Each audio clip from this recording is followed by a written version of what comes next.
Lunes ngayon at baga nga palang kumakain ng aking batchi at eto naman nga pala yung babaunin niya mga mare, nakagayak na nga rin pala ngayong araw. At fast forward, nakaligo na nga rin pala yung anak ko na mga oras sa tot. Ako na nga lang din nagbihis sa kanya para nga madali na nga lang din ka ako. Kung tutusin ay kaya naman talaga magbihis ng anak ko mag-isa, kaya nga lang pag talagang hinayaan ko siya magbihis mag-isa talagang hindi rin ako komportable kaya ako na nga lang din ang gumagawa. Isa pa, isa lang naman talaga tong anak ko kaya naman sino pa nga ba mag-aasikaso dito kung hindi lang naman din ako. Masaya nga pala ang Lunes ng anak ko, kita niyo naman sumasayaw pa nga rin ng mga oras na to. Sa pagmemedyas nga ako na nga lang din ang gumagawa dahil nahihirapan nga siyang yumuko dahil medyo malaki nga antiyan. Ganito ang buhay namin mag-inaraw-araw to yung siya ay may pasok. Talagang ako na nga lang din na nag-aasikaso sa kanya ng mga bagay-bagay nito kahit alam kong kaya naman niyang gawin. Isa pa ay obligasyon din naman talaga natin mga nanay na asikasuhin nga pala mga anak natin tuwing may pasok lalo't wala naman tayong gaanong ginagawa pag gaganitong umaga. Ang sakripisyo talaga ng mga nanay tuwing may pasok talaga hindi kayang matawaran kaya yung mga asawa dyan na nagsasabi na wala tayong mga gawa sa bahay araw-araw, abay kayo na magagaling. Ginaya ko nga pala kagabi yung mga bag niya kaya ngayong umaga tinuturo ko nga pala sa kanya kung ano yung mga laman ng bag niya. At dahil nga ngayon ay Lunes, ngayong araw nga pala dadalhin na nga pala nila yung mga book nila tsaka nga pala yung mga ibang kagamitan nga pala sa school nila ngayong araw. Tapos ko na nga palang maagayak siya at saka yung mga gamit niya ngayong araw kaya bumaba na nga rin kami. At ng mga oras na to ay ginagaya ko na nga rin pala yung kanyang babaulin sa school. Nilalagay ko na nga rin pala dito nga sa kanyang lunch bag. Pinakasinop ko pa nga na bang oras na yan yung kanya nga palang gamit. At eto nga pala yung aking anak nag-aantay na nga rin pala sa kanyang daddy. Masama nga pala yung panahon ngayon. Kita nyo naman umuulan nga din pala ng mga oras na yan. Kaya nga sabi ng daddy niya mag-EL3 na nga lang daw sila ngayong araw.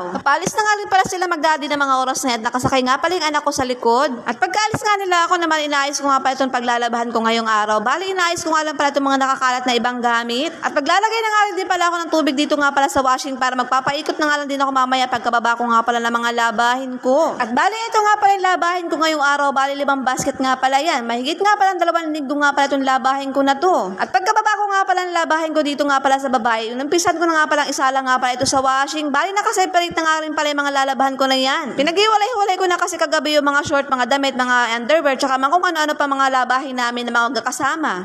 Habang nakasala nga pala yung labahin ko sa washing, ito naman yung aking gagawin. Ito nga pala mga hugasin na nakalagay nga pala dito sa amin sa lababo. Bali, pinagamitan ko nga pala ito kanina habang nagluluto nga pala ako. Tapos yung iba nga dito ay pinagkainan nga pala ng anak ko kanina. Tayo talaga mga nanay habang meron tayong ginagawa, talaga hindi tayo pumapayag na wala tayong ibang gagawin. Kailangan talaga natin dito sabay-sabay nga pala ang trabaho. Multitasking nga pala ang trabaho natin dito. Ay, by Diyos ko, napakalaki siguro ang sweldo natin mga nanay. Kung tayo sinsweldohan natin mga asawa. Hindi mo na ako pupunta ng tindahan ngayong araw dahil nga ako ay maglalaba. Kita nyo naman, dapat nga pala ng isang araw ay maglalaba ako kaso nga nawalan nga ng tubig. At bali hindi pa nga rin pala ako tapos sa paghuhugas sa mga oras na to. Kita nyo naman, pagkakaskus ko pa nga naman buti nga pala yung kasirola namin dyan. Hindi nga pala kadamihan yung hugasin ko ng mga oras na to at pinagamitan nga lang din namin tong mag-ina. Kaya naman madali na nga lang din pala ako natapos ng mga oras na to. Pagkayari ko naman nga makapaghugas sa mga oras na to, pinunasan ko naman muna nga ito ng lababo namin at marami nga palang sabon-sabon na nakasampiyad nga pala sa gilid-gilid. Hinugasan ko na nga rin pala yung lababo namin, tapos ito nga palang kasirola binanlawan ko nga pala at saka itinaob ko na nga lang din.